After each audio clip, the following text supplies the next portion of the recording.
शेख सादी के अक़वाल क्लास, ये आप लोग का क्लास 6 आप लोग का नया चैप्टर आज से स्टार्ट हो रहा है। ये है पेज नंबर 16 पे। इसकी पहले हम बुलंद ख़्वानी करेंगे और इमला के अल्फाज आप लोग वर्कशीट पैड से याद करेंगे इसके।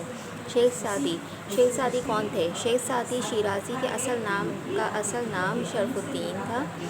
आप ईरान के शहर शिराज़ में पैदा हुए। अपनी ज़िंदगी का बेशतर हिस्सा सैर व सियाहत में गुजारा। अपने तजुर्बात को शेख सादी ने तहरीर की सूरत में दवाम बख्शा। अल्लाह ताला ने आपको तवील उम्र से नवाजा।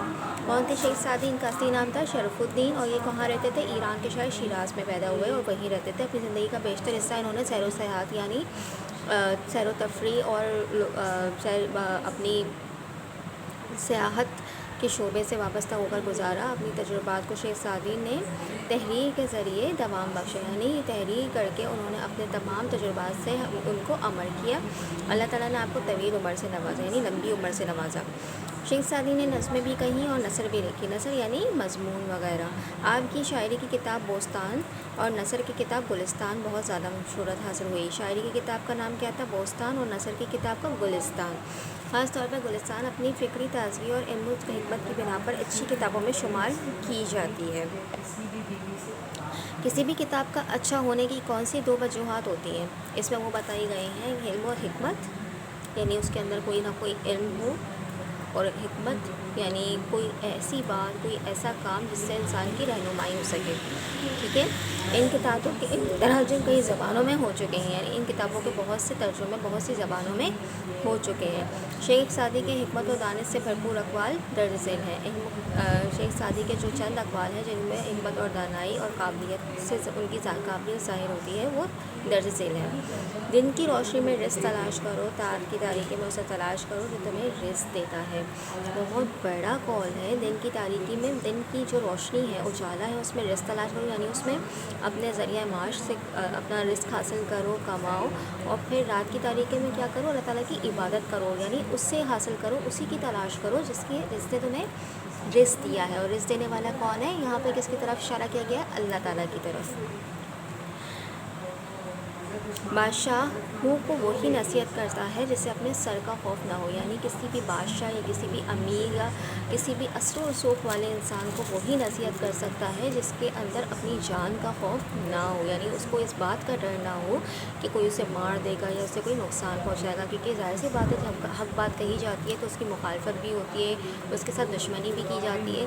तो अगर ऐसा इंसान हक बात कहे जो डरपोक हो तो वो तो पहले ही अपना हौसला खो देगा। लेकिन अगर ऐसा इंसान हक बात कहे जो जिसके अंदर अपना खौफ ना हो अपनी जान का, तो उसकी बात में दवाम होता है, उसकी बात की अहमियत होती है, वो अपनी बात पर ज़्यादा अरसे तक डटे रहता है।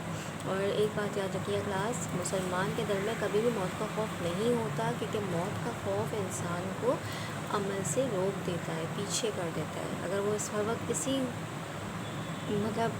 उसमें मुब्तला रहेगा कि मैं मर ना जाऊँ, उसी बारे में सोचता रहेगा तो उसके आमाल पर उसका बहुत बुरा असर पड़ेगा। दुनिया का माल और ज़िंदगी और आम सुकून के लिए ना कि ज़िंदगी माल जमा करने के लिए यानी ज़िंदगी के माल का जो हम माल और दौलत जमा कर रहे हैं उसका काम कहाँ तक है? बस इस ज़िंदगी तक है। उसके बाद आने वाली ज़िंदगी यानी आखिरत में उसका कोई काम नहीं है। हमारी जितनी भी सहूलतें आसाइशें हम माल और दौलत से ख़रीदते हैं वो बस ज़िंदगी जब तक होगी, जब तक हमारी ज़िंदगी है, जब तक हमारी सांसें हैं। उसके बाद ना कि ज़िंदगी माल जमा करने के लिए। ज़िंदगी माल जमा करने का काम नहीं यानी ये सिर्फ इसका काम नहीं कि आप ज़िंदगी तो आप सिर्फ माल जमा करते रहें, हासिल करते रहें। बेशक ज़रूरतों के लिए आपने माल जमा करना, अपनी ज़रूरतों को पूरा करना वो ज़रूरी है, लेकिन अपनी ज़िंदगी का मकसद ये बना लेना कि सिर्फ आप माल जमा करते रहें वो गलत है। नादान आदमी ढोल की मानंद होता है, इसकी आवाज़ बुलंद होती है मगर अंदर से खाली होती है।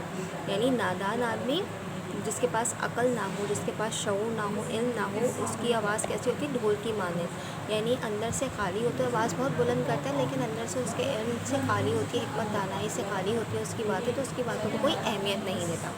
अगर तू दुनिया की नेमतों से फ़ायदा उठाना चाहता है तो लोगों पर एहसान कर जैसा कि अल्लाह ने तुझ पर एहसान किया।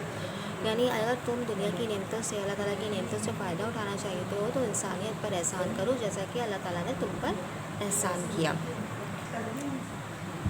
جو دوسروں کے غم سے بے تعلق وہ انسان کہلانے کا مستحق ہے۔ یہاں بہت بہت بڑی بات ہے، کلاس غور سے سنیے۔ جو دنیا دوسروں کے غم کو محسوس نہیں کرتا، اس سے لا تعلق رہتا ہے، وہ انسان کہلانے یعنی انسانیت کے دائرے سے خارج ہے، وہ انسان کہلانے کا مستحق نہیں ہے۔ دیوار کے پیچھے بھی بات کرتے وقت ہوشیار ہو سکتا ہے دوسری طرف دشمن کان لگا کر سن رہا ہو، یعنی کسی کی ہمیشہ بات کرتے ہوئے محتاط رویہ اختیار کرنا چاہیے، ٹھیک ہے۔ انسان پر نگاہ ضرور رکھو، مگر یہ مت بھولو کہ پیر زمین پر ہی رکھے جاتے ہیں۔ آسمان پر نگاہ ضرور رکھو، یعنی بلندی کے خواب ضرور دیکھو، لیکن اپنی حقیقت اپنی اصلیت سے جڑے رہو، یعنی اپنی اوقات مت بھولو، اپنے آپ کو تکبر کے اندر آ کے بہت بڑا نہ سمجھو، بلکہ زمین پر ہی رہو، یعنی اپنی حیثیت میں ہی رہو۔ بری عادت والا انسان اپنی بری عادت کی وجہ سے ہمیشہ مصیبت میں پھنسا رہتا ہے، یعنی بری عادت والا انسان ہمیشہ اپنی بری عادتوں کی وجہ سے اپنے آپ کو مصیبت میں ڈالتا رہتا ہے۔ بات اس وقت کر جب تجھے یقین ہو کہ اس کا اثر ہوگا، بے فائدہ بات کر کے اپنی قدر مت گھٹا، یعنی آپ بات جب کریں جب آپ کو یقین ہو کہ آپ کی بات کرنے کا دوسرے پر اثر ہوگا، یعنی اس کو آپ کی بات سے کسی قسم کا کوئی فیض پہنچے گا۔ اگر ایسا نہیں ہے تو اپنے الفاظ اور اپنی قدر مت گھٹاؤ۔ اس سے تو خاموشی بہتر ہے، کسی کے دل کی بات کہہ کر اس سے کہا جائے کہ اسے نہ کہنا، یعنی بہت سے لوگ ایسے ہوتے ہیں جو کسی سے اپنے دل کی بات کہہ دیتے ہیں اور پھر یہ کہتے ہیں کہ اس سے آگے بات کہنا، جبکہ وہ جانتے ہیں کہ وہ اسے آگے ضرور ٹرانسفر کرے گا۔ تو اس سے بہتر یہ ہے کہ اپنے راز اپنے معاملات اپنے تک ہی محدود رکھے جائیں۔ جو بری صحبت میں بیٹھتا ہے اس کی سوچ کبھی اچھی نہیں ہوگی، یعنی اپنی بیڈ کمپنی یعنی بری صحبت میں بیٹھنے والے انسان کی سوچ کبھی بھی مثبت نہیں ہو سکتی، یعنی ایسا نہیں ہو سکتا کہ وہ بری صحبت میں بیٹھے اور اس کے ذہن میں مثبت خیال آئے، وہ کہیں نہ کہیں زندگی میں منفی رویہ اختیار کرنا شروع کر دیتا ہے۔ حاسد کے لیے بد دعا کرنے کی ضرورت نہیں، وہ تو پہلے ہی حسد کی آگ میں چل رہا ہے، یعنی جو حسد کرتے ہیں ان کے لیے ہمیں کچھ کرنے کی ضرورت نہیں۔ دوسروں کو دیکھ کر جلنے والے، دوسروں کی نعمتوں سے جلنے والے خود ہی اپنے اندر جلتے رہتے ہیں۔ دو آدمیوں کی کوشش بے فائدہ ہے، یعنی دو آدمیوں کی کوئی کوشش نہیں ہوتی جب تک کہ متحد ہو کر کسی کام کی کوشش نہ کی جائے۔ وہ کون سے دو آدمی جن کی کوشش کامیاب یا بے فائدہ رہتی ہے؟ ایک وہ جس نے مال کمایا مگر کھایا نہیں، دوسرا وہ جس نے علم حاصل کیا مگر اس پر عمل نہ کیا، یعنی ایک وہ جس نے مال جمع تو کرے، ساری زندگی جمع کرتا رہا، اس کو استعمال نہیں کیا، لوگوں تک نہ پہنچایا، خود استعمال نہ کیا، اور دوسرا وہ جس نے علم تو حاصل کیا مگر اس کو دوسروں تک نہ پہنچایا۔ ایسے دو آدمی کی کوشش بے فائدہ ہے۔ بے عمل عالم ایسا ہے جیسے اندھے کے ہاتھ میں مشعل، لوگ تو اس سے فائدہ اٹھاتے ہیں مگر وہ خود کچھ نہیں کرتا، یعنی بے عمل یعنی ہمارے پاس علم ہے لیکن ہم خود اس پر عمل نہیں کر رہے، تو ایسا شخص کس کی مانند ہے؟ جس کے ہاتھ میں مشعل ہے یعنی روشنی ہے، اس سے خود فائدہ نہ اٹھائے بلکہ دوسرے اس سے فائدہ اٹھائے۔